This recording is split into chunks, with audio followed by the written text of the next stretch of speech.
Welcome to a brand new episode of IDTALK4ED Live, the show for the unsung heroes of education. I'm your host, Sarfo-Mensah. If this is your first time tuning into the podcast, I welcome you and I hope that you return for future episodes and new content.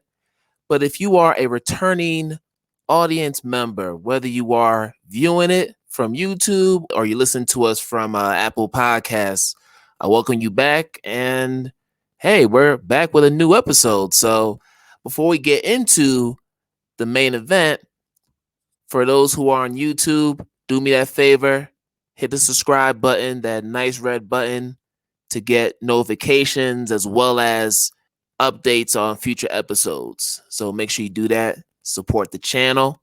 Thank you kindly. And today we're going to be talking about international schools, international education, because as many of you already know, I'm based here on the African continent, Addis Ababa, Ethiopia, and I'm actually preparing to, get back in the classroom myself. So it's fitting to do this episode at this time. But today's guest is a good friend of mine, and she's somebody who actually met recently on Clubhouse, I believe, and she's just a phenomenal international educator. She has taught in numerous countries. I know that right now she's going to be heading to the Cayman Islands, so we're going to talk about that. But she's originally from the Motor City, Detroit. So we're going to get into this conversation, talk about international education and just what the Black expat life has been like for her. So without further ado, I'm going to bring on my friend Adrienne Waller to the podcast, and we're going to get it in. What up, though? What up, though? You know the Detroit greeting I see. Yes. What's going on? Just enjoying being home and, preparing to, make another move and just enjoying life, being happy to be happy. Awesome. But I knew we were trying to make this happen for a while, so I'm glad that we're finally able to connect and do this thing. So let's get in. First question I'd like to ask all my guests is to tell us a little bit about yourself and what ultimately brought you into the education field. So the random fun facts about me is I love adventures. So, I just had a birthday, and every birthday I do something weird. So this weekend we're actually going to go play human soccer, knocker ball. So I like really fun, adventurous things. Nice. Yeah, I've done skydiving. I've done, you name it, I'll try it. So that's, just that little fun tip about me. In terms of me in education, I knew I wanted to be an educator really, really young, but I ran from it. So I remember a family member telling me, you're too smart to be an educator. And so I decided to look into healthcare. So I spent most of high school and my undergrad time kind of chasing the medical field and thinking I wanted to be a children's hospital CEO. And then by the time it was graduation, it was time to look for jobs. You spent 4 years. I was like, this just doesn't feel right. So I actually went into AmeriCorps and went and worked with DC Public Schools as an AmeriCorps Vista, where we worked around parental and family involvement with some of the at-risk schools in the city. And I knew then I had to stop fighting this want to be in education. And, I couldn't keep tiptoeing around it. So I applied and moved to Chicago and became a Chicago teaching fellow. And, the rest is kind of history about how I got into education. Nice. And did you do it through the Golden Apple program? Because I know Chicago, they have the Golden Apple program and a few other teacher fellow residencies. So they used to have, they don't have it anymore, actual Chicago teaching fellow. So, Okay. It was at the time, it was really, so New York had New York teaching fellows. Every big city had a actual teaching fellows. I had that. They've since gotten rid of the program, but that's what brought me there. And that's what got me here. Awesome. So we know that COVID-19 was a difficult time for educators across the globe. So I'm interested in knowing from you, how did the pandemic transform you as an educator and overall human being? As a human being, I really learned to believe in myself in a way that I just didn't before.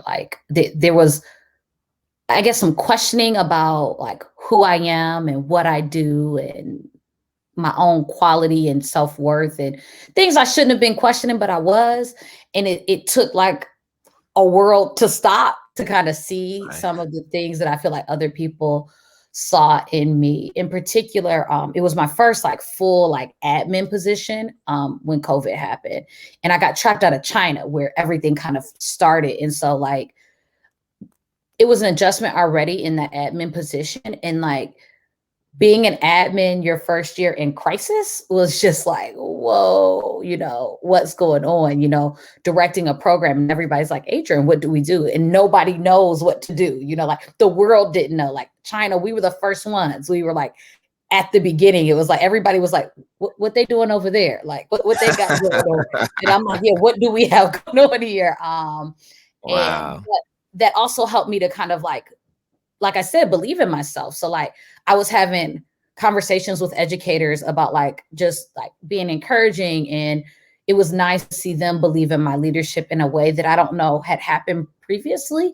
And I learned my flaws and my mistakes and where I wasn't listening as a leader. And so it was a big learning curve about like to lead in crisis, but then also like what does education actually look like, and like how do we define that, and having to like constantly redefine that and question myself about like what I thought was good practice and what wasn't, and what maybe is but won't work in this situation, and just how you have to like when you're working in the minute and like information was changing. There was a point where people like, oh, it sits on food for like 3 to 7 days, and like if you go like this, you can have that's what we're dealing with, and we're thinking about like creating plans to reopen the school, and like how do I Right. protect my educators, and like what does that look like, and how am I thinking about safety first, but then understanding like student learning, and like what does learning look like when like it's a traumatic experience that's happened for everybody. You don't know who's lost who, and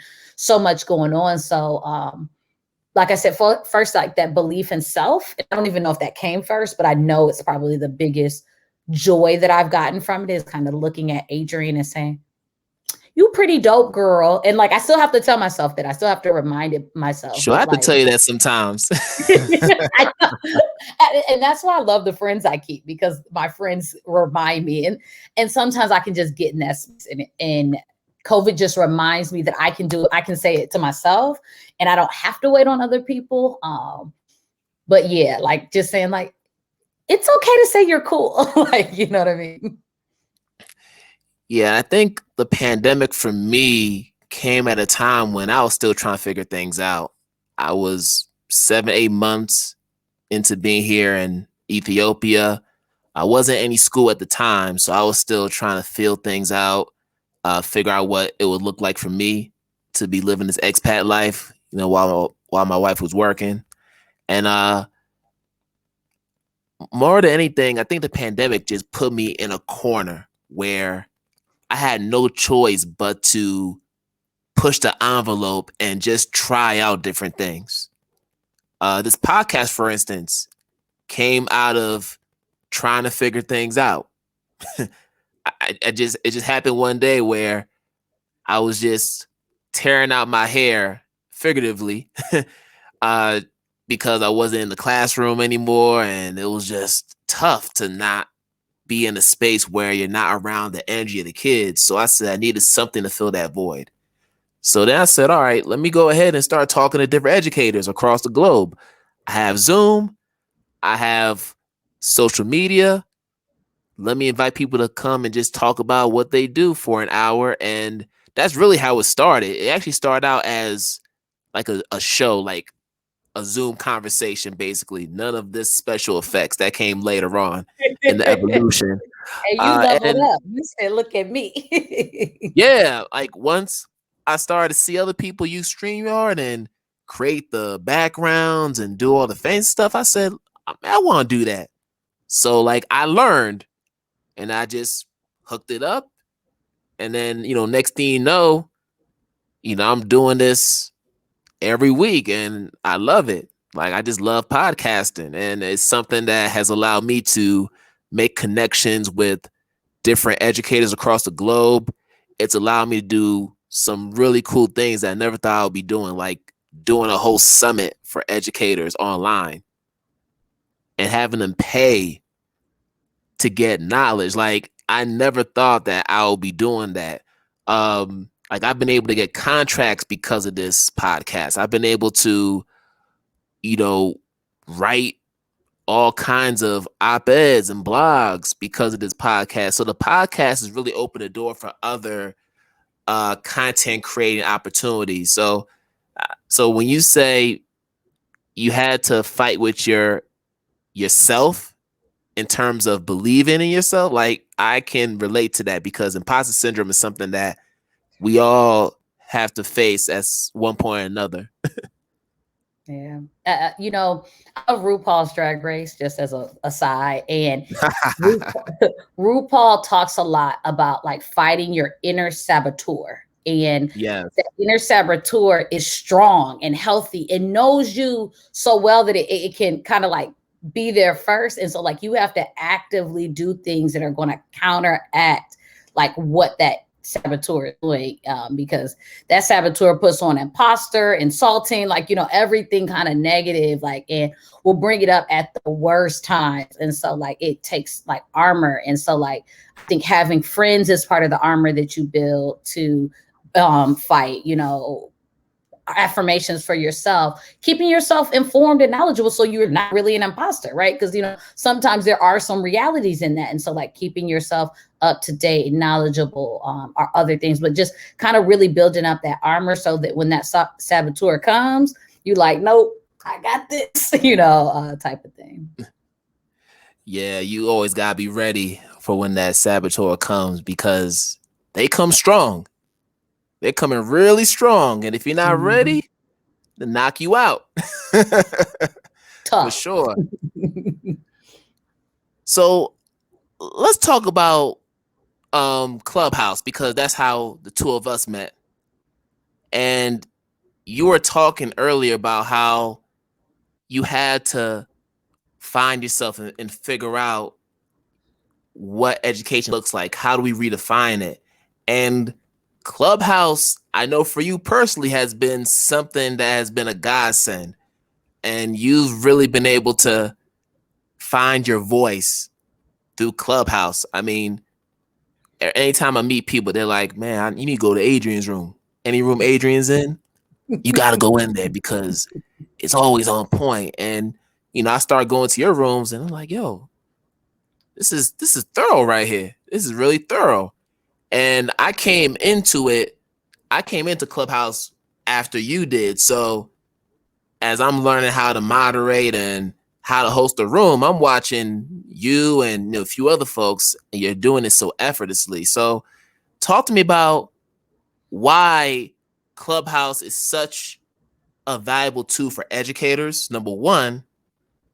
And can you see Clubhouse being something that educators use in their classrooms as an instructional tool? Because I think that's coming soon, if it's permitted by school districts, of course. Right. So I'll just briefly kind of go into my club story, because I didn't even want to get on, right? I remember, Wow. I Really? didn't. Yeah. I don't talk about it a lot, but I want to be transparent, right? So if you look at my social media before about December 2020, it's all quiet. And Clubhouse like pushed me in that direction. So Patrick Harris, a phenomenal educator, doing amazing things, and is like a little brother to me, sent me this invitation to this thing, right? And so I remember being on the phone with my cousin. Somebody invited me to some app. I don't want to join no app. I'm not good with apps. She's like, what's it called? What's it called? What's it called? I'm like, Clubhouse? What is a Clubhouse? Join. You need to join. And I'm like, oh, okay. She excited about this. My cousin's not an educator or anything. She's like, it's something exclusive. And I was like, okay, whatever. So I joined and I'm super confused. I'm in rooms here and there. And then I realized at that time there were conversations that I wanted to be happening that just weren't happening. Mm-hmm. And so somebody's like, well, if you want the conversations, start them. And I was like, so I just open a room? They're like, yeah. open the room. So like my first one was on either living life abroad, or I did a couple of rooms on PWIs and HBCUs and trying to be like having positive conversations about those. And then I started into education rooms. And I just kind of did it. And like the first room had like a lot of people. I was like, whoa, why are these people in this room? I just wanted like 10 people. And it was like 30 people in my first room. I was like, whoa, this is a lot. And everybody's like, but this was great. When are you doing this room again? I was like, wait, y'all want me to do it again? They're like, yeah, this is cool. Now, mind you, like I didn't even know what a green bean was. And so, you know, fast forward to like now I'm doing rooms on a regular basis. And I keep my Clubhouse persona the same as my real persona. Like you're not getting somebody different. This is who I am. I'll tell you, I don't know. I'll tell you that don't make sense to me. I'll tell you, I'm here to learn. So sometimes I'm opening rooms, not because I think I'm an expert, because I know there's an expert there who's going to tap in and I can, you know, pull from them and draw from them. And I think a lot of people think you have to be the knowledge. And I'm more like, hey, I can be the middleman. You know what I mean? I can kind of facilitate other people. And so being able to manage conversations coming down, and I just didn't even know it was an art, you know, like it's an art like that. I thought everybody could just do it. And then I went into some rooms and I was like, whoa.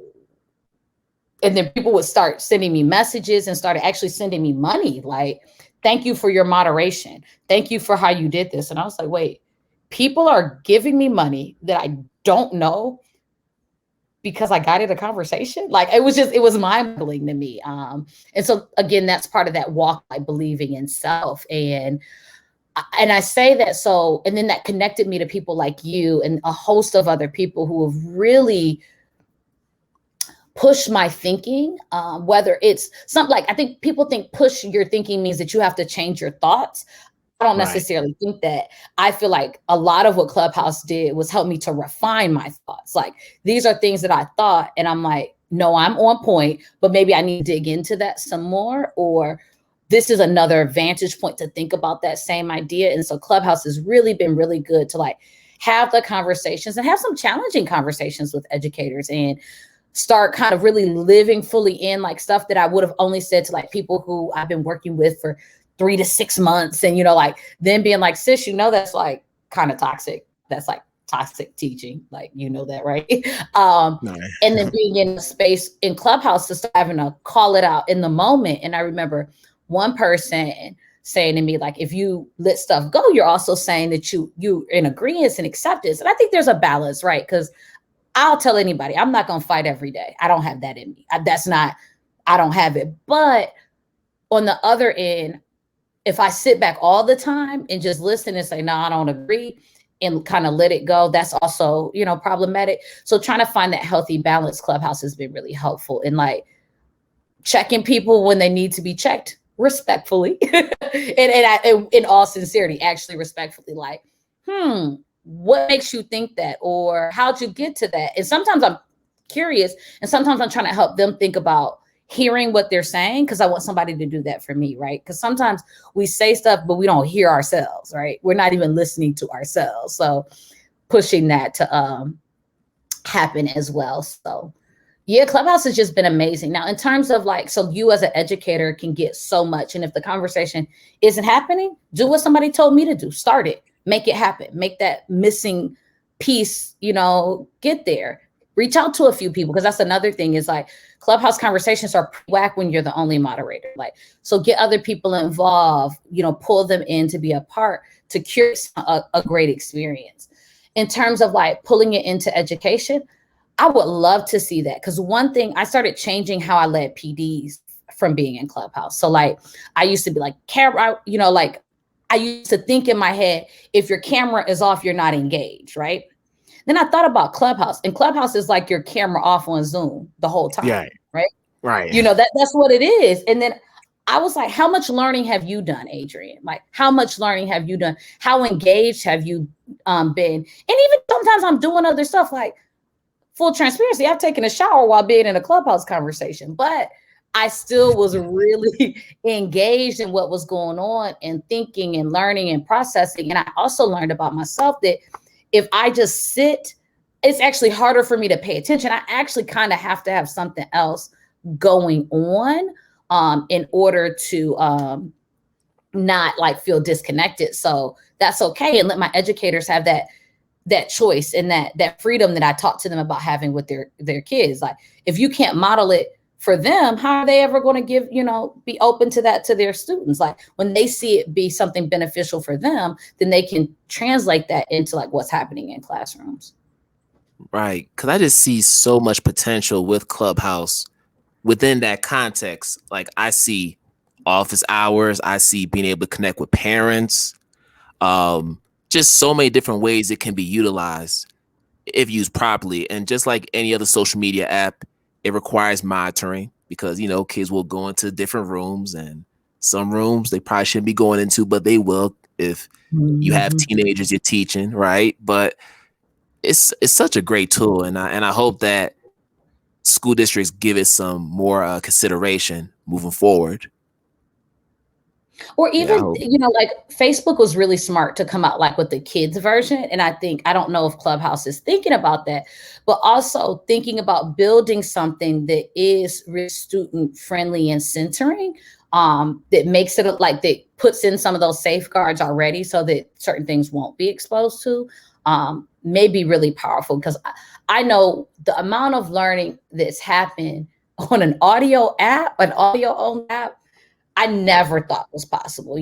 Like, I thought I needed video, I needed to be doing it. And just the being able to tap my mic, and like, that's not some high leveling of engagement, how we normally measure engagement. But like, I'm sitting there listening, like, yes, I concur. And I don't need to say anything. Like, I'm just showing you, and I'm not only agreeing with you and processing myself, but I'm encouraging you. Like, when you're talking it, you see a bunch of mice flash and you're like, oh, look at me, Right. I have community, you know what I mean? It's like a, we're here with you, sis, type of thing. No, for sure. Especially when you see those flashing mics, like, oh, okay, thank you. It just gives you that validation, like, all right, Yeah. I'm saying something, sensible. All right, let me keep on going. Then you just I'm not get the the only person who momentum. thinks this. Oh no, like, yeah, like that's how it is sometimes. And sometimes you need that validation, especially, when you're in the brick and mortar and you have the kids looking at you, and how you're in a rhythm where you teach a lesson and you look at the kids and they're like, yo, okay, I got it. Like, that's what the blinking of the mic is for me. Is the equivalent of that. Yeah. Just, whoa. Wow. But I want to talk about being a Black expat, right? What that experience is like. And you have a lot more experience with it than I do. I've traveled to different countries, but I've never like lived long term in all those countries except for, Ghana and Ethiopia now. But talk to me about what that life is like as a Black woman, number one, and what are some of the challenges that you've had to endure personally, professionally during your times in different countries? This is a great question, right? Particularly that you add the woman into it, because the womanhood does change some things. Yes. There's definitely like commonalities that we have, but there are definitely some like big differences when you start adding gender into it. So first thing I want to like lead with, because I think it's very easy for people to hear negatives about it. So I like to very much lead. Deciding to leave the country and go educate kids across the world was one of the single best decisions I've ever made in my life. Hands down, no question about that. I feel there's a safety I felt outside of the United States that just generally not offered in the US. The US is kind of dangerous, for lack of any better term. And I lived in the Middle East. So everybody's like, but you lived in the Middle East. Yep. Mm-hmm. And I felt safer there. Yeah. Mm-hmm. That's a fact. The quality of life, like my work-life balance has been significantly higher. And I've been able to clear massive amount of debt. So like in about 3 years, I cleared about $30,000 of debt. So like I'm debt-free now. Nice. That was not a reality for me working in the US. And so if for no other reason, just financially, it's been great. But I've also been able to step into like, again, that like believing in myself. This is like a constant thing. So like COVID was just like one example. Like there were levels to like me kind of stepping in that. And so stepping into leadership really happened being abroad and kind of like reaffirming. Because actually when I went abroad, for me, it was kind of like, I don't know if I'm going to stay doing this. And so it was kind of like, well, let me go see what it's like somewhere else. And if that works out, then education was for me. I started thinking like, maybe it's not for me, maybe, it was just a lot of things going through my mind. I like to be active, and I was, as much as I think every day in the classroom is different, there were also moments where I was like, I've been doing the same thing. You know what I mean? Like, I've been doing the same thing, because it's like, even when you revamp and start things, I was like, I knew I knew how to respond. Like I started to like, it became very innate, like that veteran teacher. And I was like, I want a challenge. I want something different. And so leaving helped reignite that excitement for the classroom, for teaching, but it also made me miss my Black babies like I do, because I do think teaching, because I always taught like in the city, I taught in Chicago, I taught in Detroit, like, and I missed, I still miss that. But being able to travel, like my first year, I got to like 12 countries in a year. So that's basically, I was going to a different country every month. And so those experiences as a Black woman are just really empowering. But then there's some realities about being Black is being Black, you know what I mean? And people make racism an American thing. That's a lie. Anybody who believes that racism is just an American problem probably ain't been too much else other than America and has read some book or watched some movie that has created the fallacy that all of a sudden Blackness is all cool everywhere else. Like Black people got problems in their own countries. Like it's just like where we're the mass, we still are, having issues. So like, how does that show up in international education?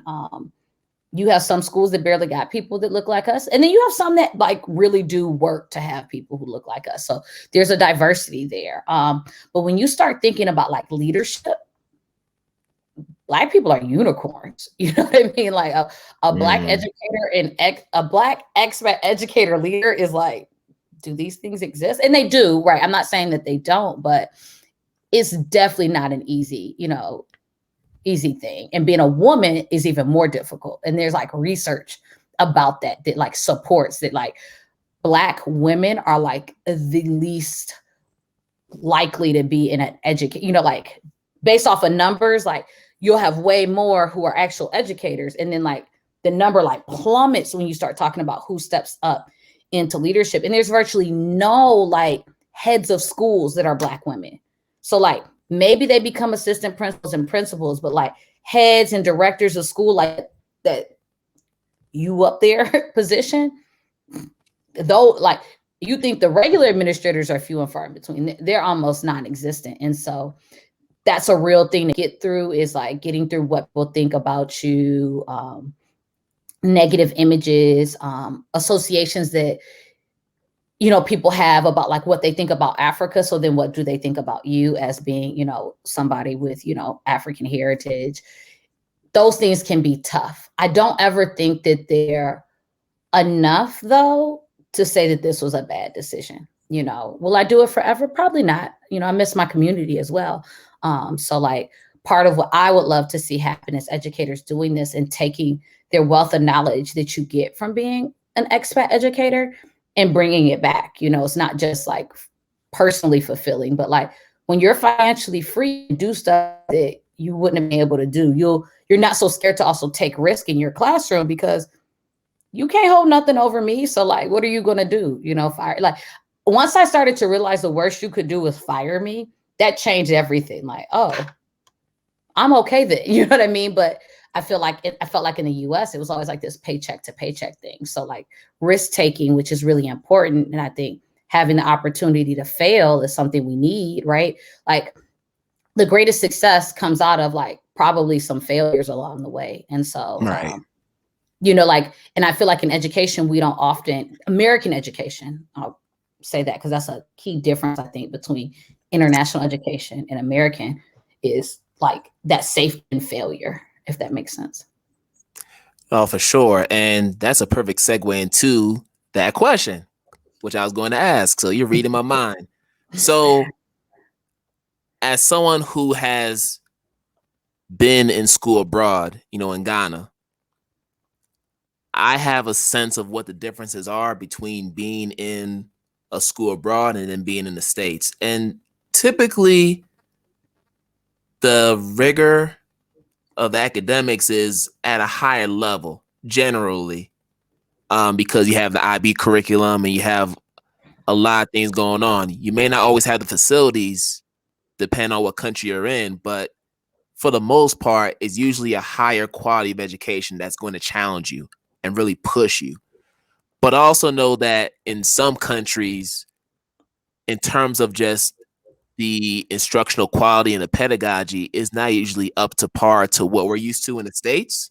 So when we come into these positions, and I've experienced it even in some of the interviews, some of the stuff that we find simple and kind of ordinary, they're looking at it like, wow, this is the greatest thing in the world. So I want you to dig into some of the differences between being in an international school and then working in a K-12 school in the States. So international education attracts some people who, let's just call a spade a spade. They weren't trying to be educators. And so like particularly in like Southeast Asia area, you have people who did it to see the world. I did it to see the world, but I was already knee deep in education, right? Like that was like a bonus. Like I was an educator, where you got people who are like a year out of college, like, I want to backpack around Europe. Okay, I'm done doing that. So what am I going to do now? I have my bachelor's. And like, they really don't know like basics of like what high quality teaching looks like. So you have those people.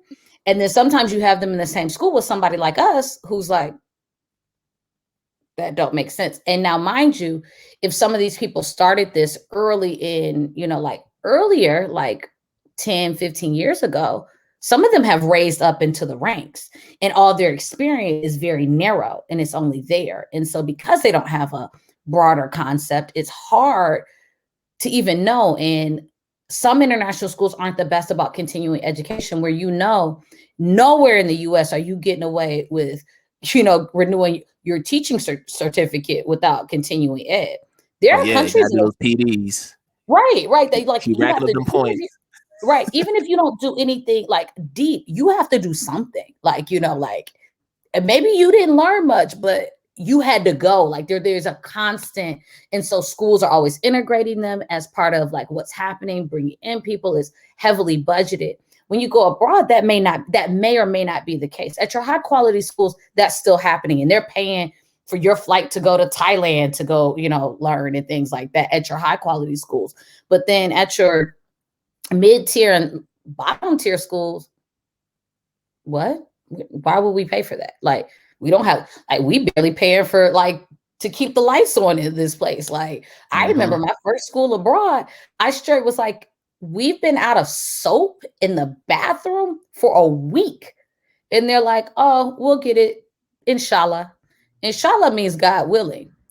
But you'll notice if you go over to the Middle East, sometimes it's used as like a, when it happens, and so I was like, wait, soap is not really an optional thing, so like when people are questioning whether they're going to put soap in bathrooms, which I'm sure is a different concept now, right? COVID. But when people are deciding whether they're going to put soap in bathrooms, professional development is a luxury. And so that translates into the educators. And then you have people who, there's multiple countries where you don't have to do continuing ed. So what you learned and you got whenever you got your certification is all you need for the rest of your life teaching. And so you get those educators coming in too, who may actually have been full-fledged educators, done it, whatever. But they just haven't refined their skills, or, they don't know what's new in education and what best practice is saying now. On the other end, they're not really heavily regulated by testing. And that lack of like saying, we're trying to prepare for this state, this whatever, like high stakes test, allows the freedom to push into thinking and to actually do things that are like actually do project-based learning, right? And not question whether doing project-based learning is going to stop you from, you know, meeting your state goals that you put into your school improvement plan and, you know, all of that stuff. So there's an ability to give students the real rigor, right? That's the real rigor, is create something with a group of people that has real world relevance, right? Like that is rigorous. Being able to regurgitate what's going to appear on a test, even as we make them higher quality, is just not it's not nearly as rigorous, right? You know, like we're not even to portfolio assessment, you know, as like a national mandate. And so in that sense, because they're not so bound, and even if they take the test, they don't really care. Like they're not going to, like, your job isn't tied to it, you know, like, so you Exactly. Right. You're not under this pressure as an educator to be like, I have to make a choice between what I think is best and what's going to get X result, versus saying, I know this is best. This is what's good for kids, so I'm going to do it, and not feel any pressure. And because, like, going back to the quality, when you go into those schools and you're doing like, you're in your bag, right? Like you're in your teacher bag, like, oh yes. And some of the things you may have always wanted to do in the US, but because you were prescribed these many things that you had to get through, you didn't. So it was always like that idea you had that every summer you worked around with, and maybe this much of it happened. You know, now you go over there, you got free reign, you do it. You also see that they recognize talent. They're like, oh wait, you're amazing. And like, you just couldn't step in. Maybe you weren't stepping into your amazing the same way because you were like, I don't do well when I have to do somebody else's stuff. Like I do well when I can create. Some of my best experiences are when I didn't have a single textbook and I got to go get literature myself, go get all of, like, design the units myself. Like you start telling me what I have to do, and I start going, well, why do I need to think? Right. And so like we take thinking out of education a lot for teachers. Like we do all this training, continuing ed is a thing, but then we tell teachers to go back into classrooms and not think. Come on, you are speaking every single word you said. That is the language I speak. And I tell people all the time, people who have listened or watched this podcast, they know that I say this religiously. Teaching is an art form. What we do is an art form. We all have a canvas, right? And we paint it in a way that reflects who we are, that reflects who our students are. So to have that creative control, to have the autonomy is everything. And when you were talking about just putting ideas in the parking lot because you had to get ready for a benchmark assessment, you had to get ready for, you know, these other formative assessments leading up to the state test, I get all that because that's all tied to your evaluation. At least it was for me in Massachusetts, where I was last. And that's high stakes over there. Like you cannot play. You had to make sure that kids were ready, even to the point where sometimes you had to bribe them because they tested all year long. And then by the time you get to January, they're tested out. But the test isn't until May or so, and you're like, I need y'all. I need y'all come through. You know, listen, I'm gonna give y'all some McDonald's or something, whatever y'all want. But I need y'all to come through, and I'll hook y'all up. I know y'all been testing. Like those are the pep talks that I'm constantly giving every year because I know that my job is tied to their performance, and that's just not fair. It really isn't. So to be in a setting like the international setting where you don't have to think about that type of accountability, where it can be free and it can do what you want to do. You can actually be an educator without any strings attached. I mean, that's the part that I actually look forward to when I actually do get back into the classroom, is just having that ability to do that. And I mean, you're just speaking my language right now. Whew, you preaching.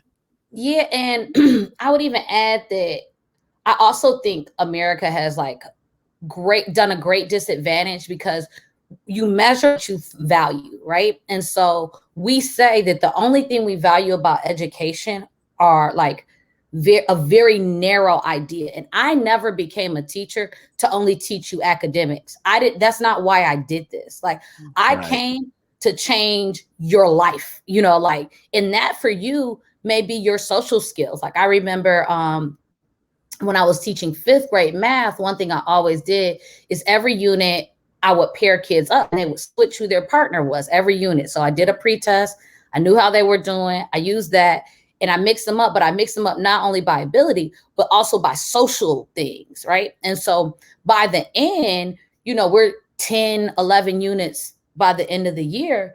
You as a student have met with, had intimate time with 10 to 11, half your class, basically, over that time. Like, you've had to actually spend time, rely on these people and talk to them, because I said 3 before me. Don't come to me and you didn't use 3 resources. And when they came to me, I would say, what were those 3 resources? And one of them could be their math partner. So they could say, oh, I talked to my math partner. I said, okay, what else? I looked at my reference book. Okay, what else? I reviewed in my notes. Okay, now come ask me your question. Right? And so that's teaching independence, right? That's teaching that there are tons of resources out there. And if the first one doesn't work, try the second. If the second doesn't work, try the third. Like, there's a lot that you can do. But that's part of why I became a teacher. I gave my students job applications. Why? Because you don't get nothing in life just handed to you. You got to apply. And if you want something, so you go work, you want a job in this classroom? And my kids would be like, well, I wanted to do this job. Well, how well did you write your and questions on the job application?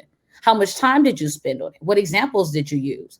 Oh, you turned yours in on the last day. She turned hers in on the first day. Like, in those things that are really real life, like, stick with you. But who measured any of that stuff that I did? Who measured any of that? But if I happen to have some kids who all didn't go to bed, didn't eat breakfast, and then came and bombed that test, guess what? Now I'm a bad teacher. But I taught them kids things that will last them way longer than if they can find the area or the perimeter of something, right? And I'm not saying there's no value in those things. What I'm saying is, why is that value higher than the other values of the school should be teaching? Like that's how the world works. Like, if you can't have a conversation like this with somebody else and agree and disagree, where are you going to get? You ain't going to get nothing, bruh. So, but we don't measure that. So, like, I think international schools give the space to kind of lean into that. And then I also feel that because we do come from a country where we get pretty quality teacher training relatively to most countries across the globe, there's more of an inherent trust that we're going to do the job, because we're coming with a specific skill set that maybe the people in this country may not have or have been exposed to. So that allows us more autonomy to do things like what you're mentioning. But I will say this, as a middle school math teacher, I'm usually the first one to tell the kids, hey, you're probably not going to remember a lick of what I'm teaching you in math. You're probably not going to remember the Pythagorean theorem. You're not going to remember these equations, these systems, and all these other calculations. But you know what? I'm going to teach you something that you're not going to find in a Common Core framework. You're not going to find in a textbook, because I taught in the hood. I taught in the city. Right. So I had kids who look older than I did, and I'm teaching 8th graders. So, like, I was keeping it real. Like, listen, this is how it is. We talk about gentrification. I'm talking about how, I'm a homeowner, how I have tenants, how they pay my mortgage. I'm talking about why it's important for you to have a home so you can generate wealth for your family, right? As opposed to renting. Like, the best conversations, the best lessons came from just organically. Like, one day I could be, there are days where I'm supposed to be talking about fractions, but I spend 95% of it talking about Black Panther, or talking about how Malcolm X and Martin Luther King were different, but then end up seeing each other eye to eye before they transition. Like, these are some of the things I'm talking about with my kids. And those were the best lessons, and it had nothing to do with math. But right. They're not going to find that on their state tests because we know how culturally biased they are, and that's a whole nother conversation. But it was relevant to them. They connected. You know, so that's what I miss. I miss being able to do that and just having the freedom to do that, because yeah, they really tie your hands and, you know, make you just, all right, focus on this test now. And it's not because it's for you or for the kids. It's who's this data for? Let's be real. It ain't for nobody, right? Who's this data for? Like, we're just doing it just to do it. And it's big business, right? So let's not ignore the fact that people are making millions of dollars off of testing our kids, right? You know what I mean? Like this is big money. You know, this is a profitable industry, and so like not kind of owning that and talking about that, you know, is kind of disingenuous. And so, and I'm not saying, like, I do think you need data, right? And I'm not saying we should throw away data, but I think when people hear data, they hear this test, this test, this test, this test. And like, did we measure their social interaction? Did we measure their resiliency? Did we measure their grit? Did we measure their ability to reflect? Did we measure their ability to commune with others? Like, what are we measuring? Like, and that's really where the problem is that we have all these measures of all like the same thing, different ways, that only is going to give you a limited view on the kid. And we don't even know if this kid likes coming to school.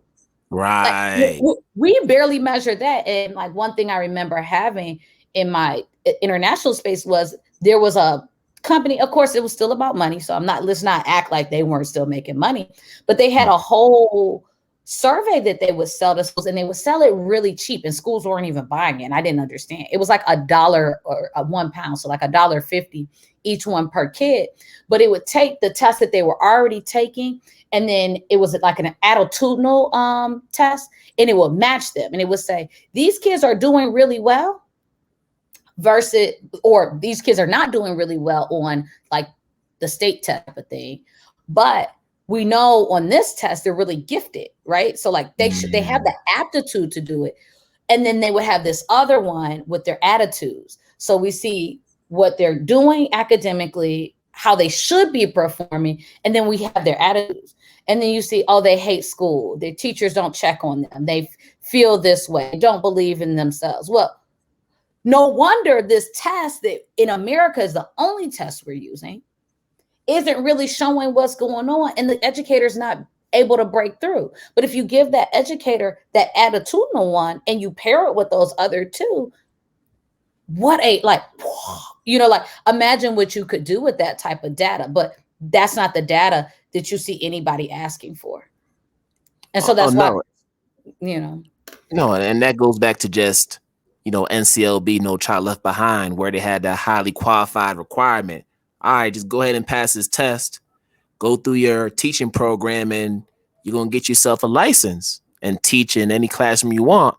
And then what happens? People who are just great test takers may not be the best facilitators because they don't have the interpersonal skills. They don't have the social skills to interact with kids. And that ties back to classroom management. If you don't know how to interact with kids, how can you manage their behaviors? And that's what drives a lot of teachers out of the classroom. And that's what leads to the high turnover and the low retention rates. And we can have a whole episode on that alone. You because have that's just crazy. A whole season on that. A whole season on that. For sure. No, for sure. So I want to go back and talk about why we don't see too many brothers and sisters in the international school community. Like, why is this such a scarce number, and what can we do to increase that number? How can we do that? So I think the first thing is we don't even know about it, right? I remember when I found out, I was 32. Like I was 32 and I was like, wait, people leave America and go to another country to teach with just their US teaching license? Like I didn't even know that was a thing.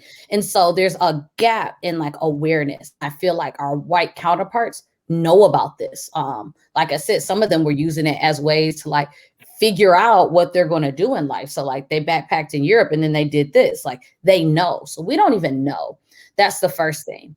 The other thing is when we find out, we don't know how. So it's like, well, what do you do? How do you land these positions? How do you get into schools? How do you figure out like what are the different, sites? Like we don't know. And that's a lot of it because sometimes we're not in community with each other enough. And enough of us who are doing it aren't talking to people. So like, that's why I lean into it. And some of my fellow expats don't like to do that because there's this belief, and I don't quite understand it because that's not my story, but that when you talk about it, because you do, like your life does change, right? When you leave and you go abroad, your life is different. And that change, that difference, to some expats, they feel like their old friends and family and things like that are looking at them like they think they're better. So there becomes this dissonance. I don't believe in that. I feel like that's a making of most people's minds. And I'm not saying there aren't elements of truth in it, but I feel like I hone my relationships, like I build those, I nurture those. So when I leave, my family and my friends are still a part of my experience. Like I said, I'm going on Saturday for my birthday, and my friends every summer around May, I start getting messages. Sis, when you coming back? When you land? When can I see you? Let me get on your calendar, right? Because we didn't, like even they know like I'm coming back. I'm gonna block time. What are we doing for your birthday? Because I have a summer birthday. So like, what are we doing for your birthday? What's happening this year? My family, we do a fish fry every summer, and invite people. When's the fish fry? So like I make space to continue relationships. I set up lunch and dinner. I set up these friend days, as I call them, with my friends when I come back to nurture and feed into them and have them be part of my life. So because there's this belief that we can't connect with the people who are back home don't understand us, we don't talk about our experiences, and then our friends don't talk about our experiences to other people, right? So because I've talked to people who are like, hey, I know somebody who thinking about, wants to do something different in teaching. Will you talk to them? I've talked to like random strangers multiple times, like, oh, you want to talk about doing this? Let's talk, which leans into like my business and like saying like, hey, like there's a market and a need for like making, these transitions and being able to help and support people. Because it's not always the easiest. Like, how do you find the jobs? When are the job fairs? When do you start looking? Because when you start looking for an international job, I was talking to you about this. That's a whole different. We were just having this conversation. Right. That timeline is completely different, of when you would start looking in America. If you start trying to look for international job in March or April, like you would in the US, you're going to be at the worst school. I'm going to tell you that right now. God loves you. Like those are your options. Like there's a fluke that happened in that school. Like somebody accepted the position, ended up having to not go or something like that. But otherwise, the good schools, they started hiring long ago and you missed the boat. So I think there's just a lack of knowledge and there's some roots in that. And how do we do it? I think just having conversations like this, like talking to people about what are the myths. I created like a little sheet about what are the myths that people have about living abroad and like, what's the truth? You know what I mean? Like everybody's like, oh, you probably live in some matchbox. Oh no. Like my last, like the apartment I moved into and the two before that, I lived in 2-bedroom apartments, completely furnished, pots and pans in there. You know what I mean? Like this idea is like, wait, what? That's not necessarily true. For some people, living abroad may be a level up for you. Now, if you have a big house, most people aren't living in big houses abroad. I will say that. So but it's not impossible. I know people who are living in villas who, when they moved abroad, now they got a nanny, a cook, a driver. You tell me teachers who could afford a full-time nanny who live with them, who cook for them. And in the US, that's my point. No, you're not gonna get that. You go abroad, everybody got a nanny. You and can't even. Most people aren't even sharing them, right? They have their own nanny. Like that person is there. That's their person, So like just those that access to like that information of like the misnomer, like, oh, it's not safe. Some of these places are way safer than America. I would say a lot of them are way safer A than lot of them America. are actually, especially now. Especially Right. now. Right. And so like these misnomers, or, like you'll look at your salary and you're like, oh, I'm taking a pay cut, but you're not paying for your electricity, your water, your rent, your furniture, like you cut that out. That's generally half your check right there. For Some real. I know some schools that pay for cell phones for people. I know some, like my friend, he's starting a director position. They're giving him a car and a place to live, and the internet is covered. Like, so what are you like? So yeah, you took, maybe it looks like over the year you took a $20,000 pay cut, but and it's generally not even that high. But then you start adding it up, and your money's not taxed, right? So like you're talking about that salary you get in most countries is the salary you get. You're not minusing, deducting. You're not filling out Nope. some paperwork to get some money, but that's your money. That's your So money. like, when you start adding it up that way, because at first I was like, why would I do this? And then when I cleared all of that debt, I was like, wait, I'm debt free. Like, I don't owe nobody nothing. Like, this is like, that's liberating. So Yeah, for sure. And we're approaching the hour, and I do want to give you a chance to talk about Worldwide Educator, but mhm. I have a question on this issue. Do you believe that there is an information gatekeeping issue when we talk about international education? Because we just acknowledged that we didn't know a whole lot about it until later in life. But I see a lot of white folks who been in this game since they were 20 years old, probably fresh out of undergrad, and they just been traveling from country to country to country to country. And by the time we start interviewing for some of these jobs, yeah, people saying, "Oh, this is my seventh post. I've been here, there, over here, to the left, to the right. Like I've been all over. I Right. just like it." And I, yeah, I definitely think there's a gatekeeping issue. And I don't even know how, like, because then I was talking to people, they're like, oh, yeah, my school had a fair. And I'm like, how many Black schools are having international job fairs for educators? right, Like, or if they're at, because I didn't go to a Black school, I went to a PWI. Who was even told about it? You know what I mean? Like, who was formed, and like, why is not being shared? And like, and some of it goes back to the segregation that's just the reality of the US, that, as much as segregation is not legal, it happens, yes, it's there. And so I think de facto is the technical name. I get them confused, but like it's happening. It's what we do, how we live. And so some of it is not, almost, I don't even, because I try to stay positive. I won't even say that I think it's always intentional gatekeeping, but we not in the gates with them.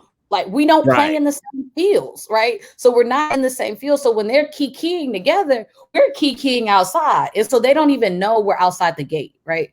They're just in there basking in glory. And so like some of it is that, but some of it, I don't think there's an active want to also share the information. So I'm not don't think I'm placating here either, but I won't say that I think all of it's intentional.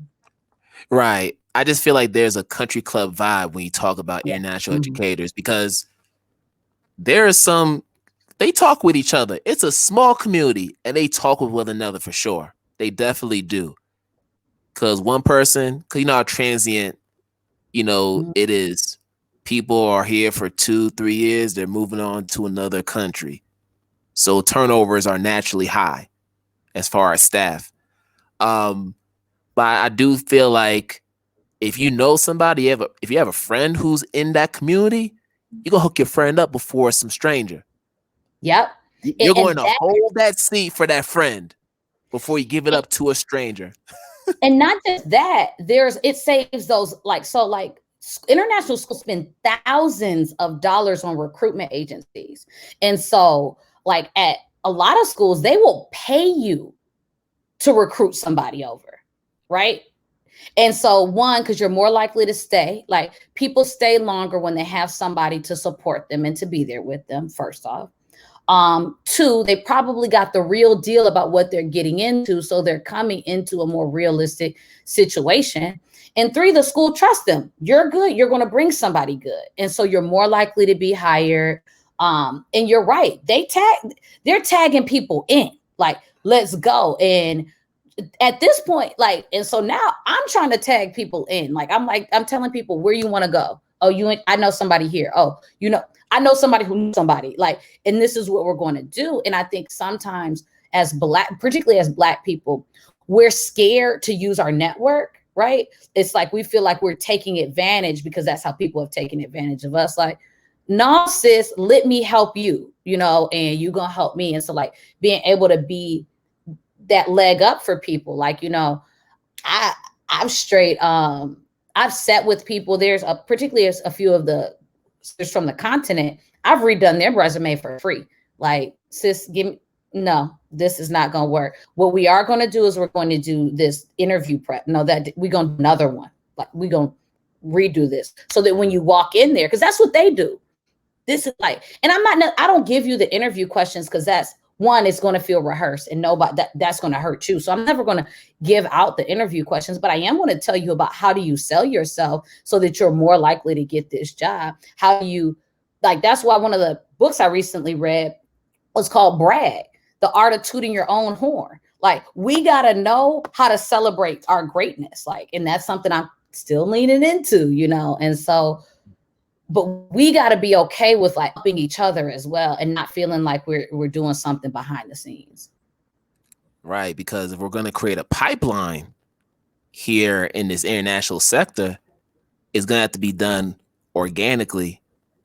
And that's by sharing information and just holding the seat for the next person to occupy.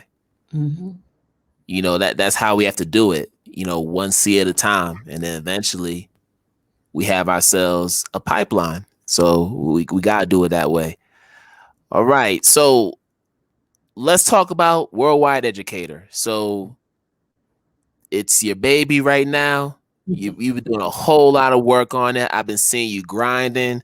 So please share with our listeners and viewers, what is Worldwide Educator and what's the mission of it? What are we trying to accomplish with it? Yeah. So the first question you had is like, what inspired me to start it? And it literally was, I knew I had something in me that needed to be shared with the world. That was the very simple thing, is I knew there was something there.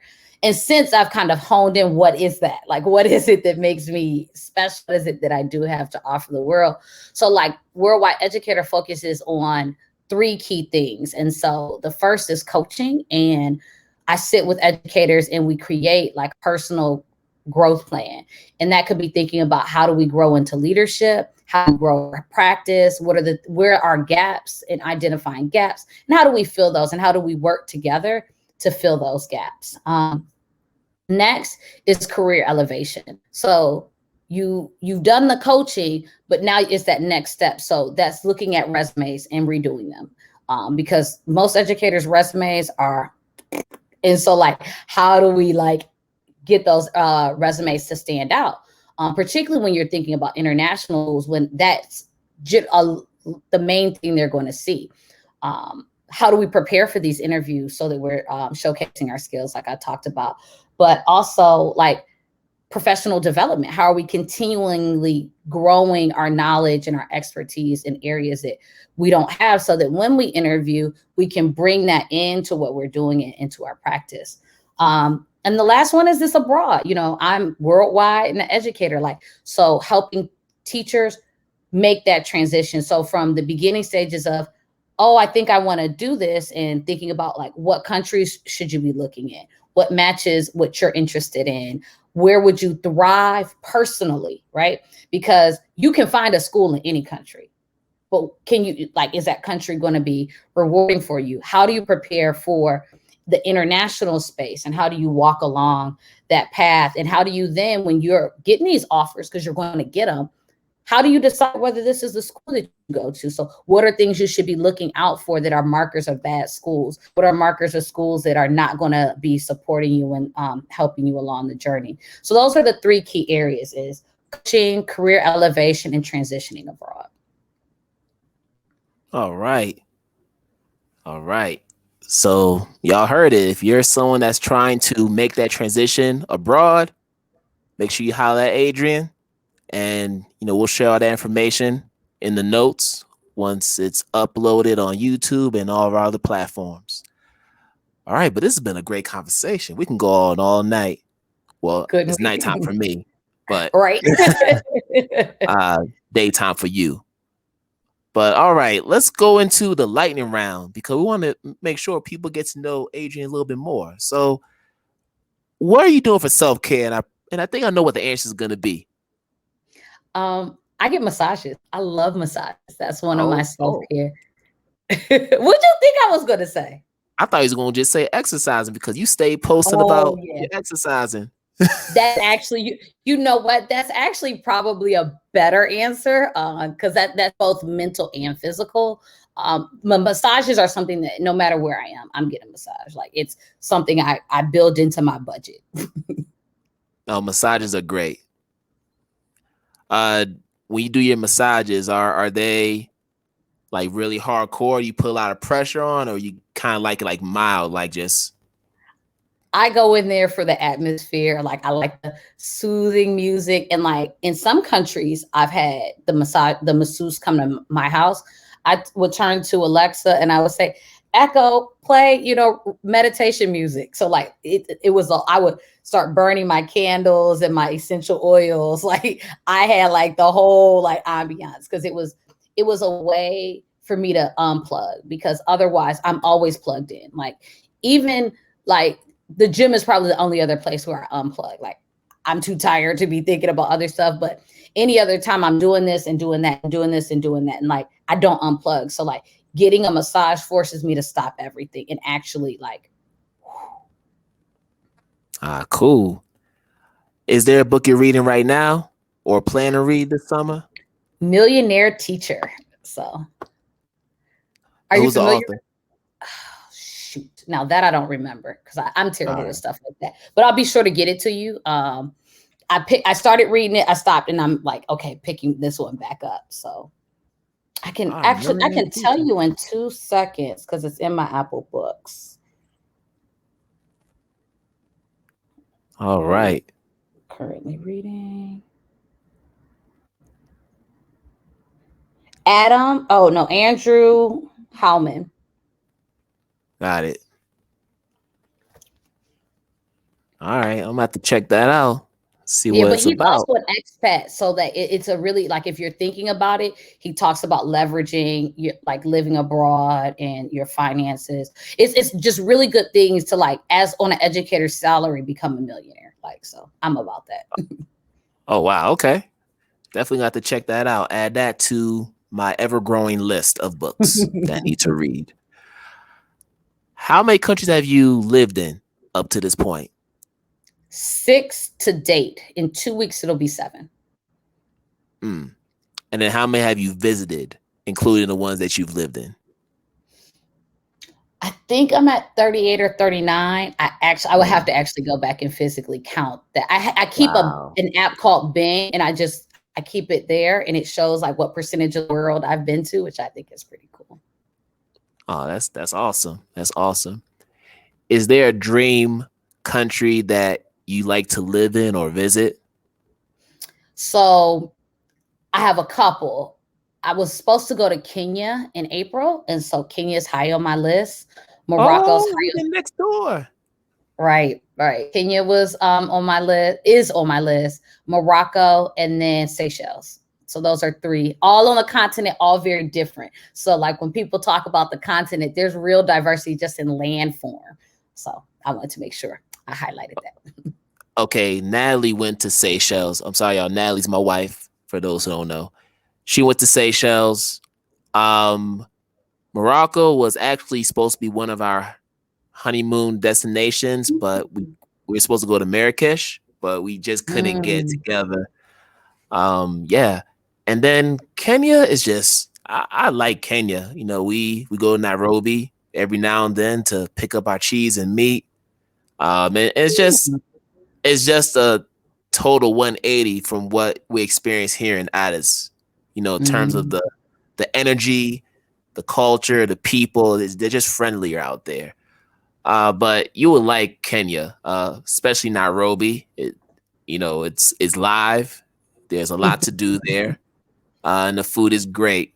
Food is great. So yeah, for sure. Who would you like to see on this podcast? If you haven't had Patrick Harris, I would love to see him on this podcast. He's phenomenal. Is he President Pat? Yep. Mm-hmm. Okay, cause I think I follow him on Twitter. Mm-hmm. Yeah, I follow the brother on Twitter, and he's live. I like him. He's all right. He will be playing knocker ball with me on Saturday. That's my love right there. I would love to. That's awesome. That's awesome. All right, well, Adrienne, man, it's been real. Thank you for taking the time to talk with us on the podcast. And before you go, please let the people know how they can follow you on social media and share the website for Worldwide Educator for those who may need your services. All right. worldwideeducator.org. It's in I'm rehabbing it. So just so you know, but catch me there. You can also reach out to me at info@worldwideeducator.org, and then social media at worldwideeducator.org for Instagram, and for Twitter is Worldwide Educator, but the educator is with an 8 because educator was long. So replace that part that sounds like an 8 and then put the R at the end. So Worldwide Educator, that's me. Basically, if you see World Educator, it better be me or somebody's impersonating me. There you go. I like the consistency there. All right, Adrienne. So we're going to wrap it up here, and thank you again. And you already know that you and I, we're going to connect very soon. Yes. Thank you for having me. All right. Have a good rest of the day. All right. You too. All right. All right, y'all. So we're going to wrap up this episode of Identity Talk for Educators Live. And as always, I wish you all good morning, good afternoon, good night, wherever you are in the world. Fitting, right? And we're going to do this again another time. Peace out, everybody.